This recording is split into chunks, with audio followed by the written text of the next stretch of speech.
traditional matzah egg dish that's done in some of the best circles in Israel and even in ancient Egypt at the time. They did it. First of all, what we do is we have a bowl, and into which we break. For instance, we're having 3 people this morning, so let's see how we do it. Like so. Notice the professional eggy thing. Okay, that's one. We'll use 4 eggs. Oops, not too great. This for Florida too. All those rednecks down there. That's nice. All they know is black-eyed peas. And grits. Grits? Well, They're not blind. I hope they're true grits, right? Let me... They've heard that before. They've heard that before. Here's our other guest right here, who's never had Matzo Fry before. Fraser is going to give us her analysis of the dish. Any sudden nausea or anything like that will not be filmed. Okay? Do I look better than the other day? You look fine. You know, I didn't have any neck at all the other day. Yeah. Sort of upset me. Stomach still got to lose some weight. Okay, back to the matzah. Back to the matzah. Now, what we do is... You're blocking it though. Blocking it? Okay. What we have to do at first is get another bowl here, in which we're going to break the matzah. Usually we only use 1 bowl, but because this is professional, we're going to use 2. Take the matzah out. These are traditional matzah. They're not egg matzah. They are matzah. And we have a lot of people, and I'm sure they're going to eat a lot. So what we'll do is we'll take... Do you like matzah pats? Yeah. 1, 2, 3. We'll throw them in here. This matzah is damaged. We will destroy this matzah. Damaged matzah does not go in there. Is that enough? I don't think so.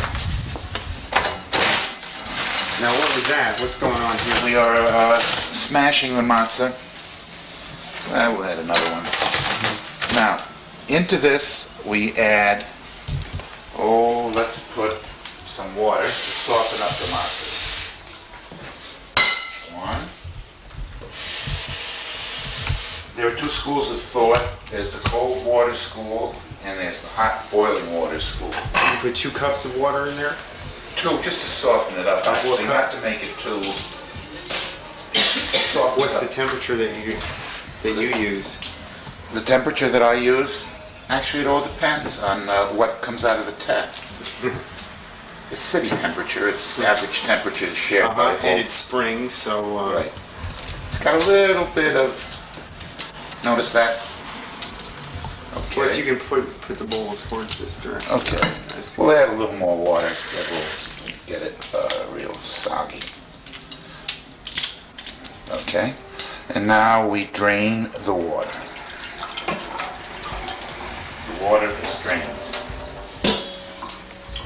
Now, while this is being done, I think we may as well heat up the pan for... We're using roquich fat, which is has a slight oniony flavor. And under the drawer where we have our tools.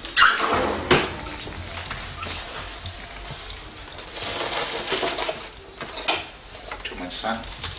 Well, there's contrast behind you and everything Okay, goes we dark. turn this up. And we put some of this fat. This is all vegetable shortening. It's kosher for Passover. Right. We'll heat it up. Of course, you can use butter. Stuff like that there. Let me put this away. How do I sound? Any better, Peter? So fine. I mean, I'd like a little direction if you don't mind. Well, I can't give you direction.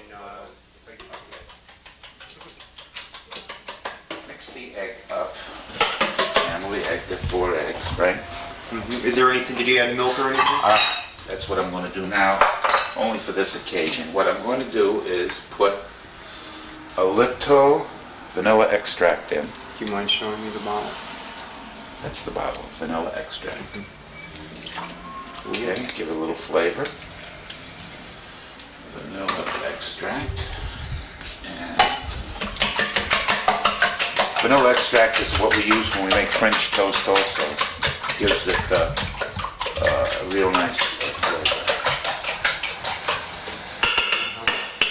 What's the history of this dish? This was done as the children of Israel left Egypt. They needed a brunch. They needed bunch. And lox was not available at the time, and cream cheese would have been perfect. But all the lox got killed when the waters were turned to blood. Now we have this here so far. Now what we will do is we will combine the matzah and the egg. And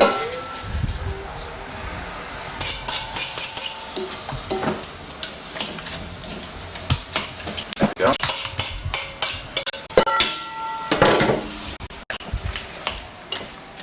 Because the matzah was wet, it's a little more absorbent. Oh, is that the reason? Did you drain? I drained the water before. But there was still moisture in yours. Well, the moisture was absorbed into the matzah. You would have to squeeze each individual matzah flake. Do that. Right, we don't do that now. No. Okay. There's some consistency. Some people have a lot more eggs. I like a lot more matzah. I'm sure that a variation is not smashing up the matzah as much, correct? Right, sort of layered. So it's just layered. There you go. Very nice. The thing about it is that the Passover dish, and you can't use a lot of things that you normally would use. Now, we have this. Looks like it's just fine. Now, what we'll do is put the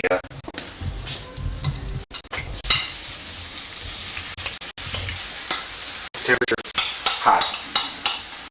Hot. H-O-T. Hot. In other words, anything that would fall into it would be a little comfortable. Can you smell the... You It smell really that? smells good. It smells like it's gonna be fantastic. You can make it either as a pie, sort of like a coupe, and then sort of slice it up like a pizza look. Or you can just scramble it. What do you like? I think a pizza type. Yes, nice. Pizza type? Okay. I'll put this in here like this. That's the quote Peter. That's Peter. Right, Peter? Okay. Want to say hello, Michael? And Nora, Jack, and Who's going to be watching this very closely. He's going to be Bob very left. critical, I'm sure. I love that Bob down here. He would have really, really fine addition.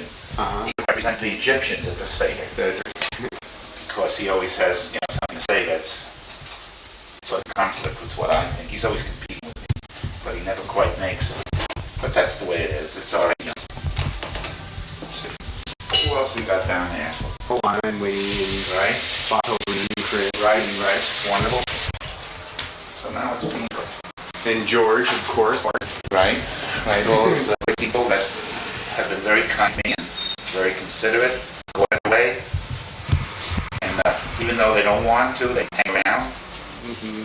Very nice. And that's about it. That is it. No, it's not done. How long did it cook? Till it's done, I'd say. Okay, and we're not going to have anything to go along with this?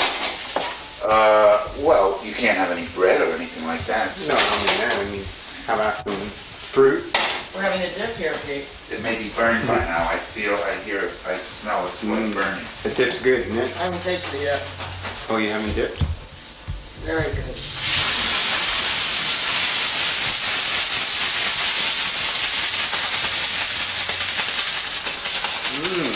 It is burning. Yes, isn't it? You've got me talking too much. See that?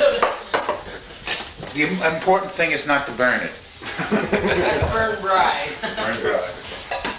Right, some fry, some dry. Some burn.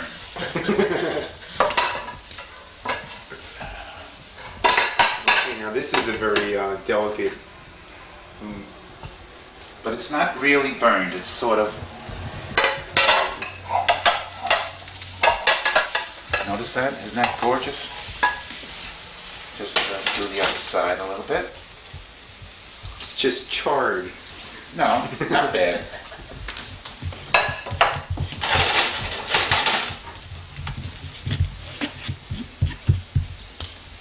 What you do is you sprinkle either sugar, I like sugar on it, or you can put jelly or jam, and like a pancake, treat it as a pancake, I'd say. What would you say, Peter? Mm-hmm. Okay. And actually even salt. Right.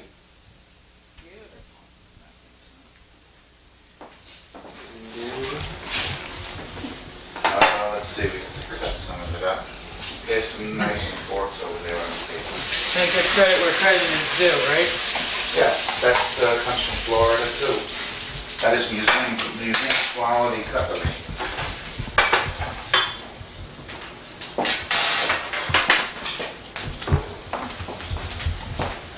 You know, you have to do that. Season to taste. Yeah.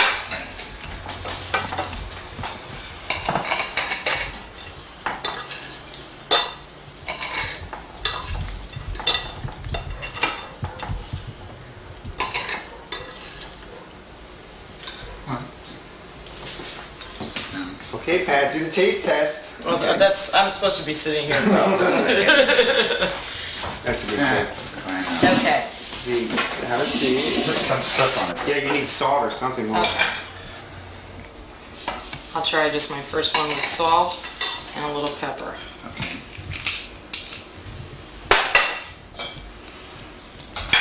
Okay, Peter, come on. Totally unusual, not expected at all.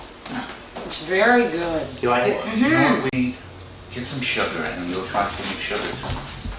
I expected it to be much more onion from what you use, that flavoring. What am I supposed to be getting here? With sugar, but do you know where the sugar is? This is Yeah, There we go. No, it's really delicious. Yeah, okay, fine. Don't worry about it. I'm sure. Go You, ahead. I'm gonna fire in the camera while you taste. That's okay. Just go ahead. It's only be a second, but don't worry about it.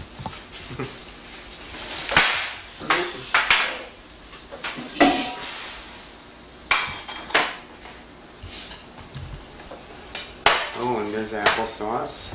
Great. Right, and Jemima syrup will be good too. You think of it like a pancake.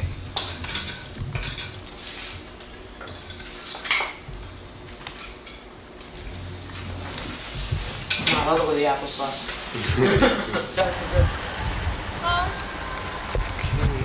Hi, Carrie. How are you? Good. The house, here we are on Laurel Avenue.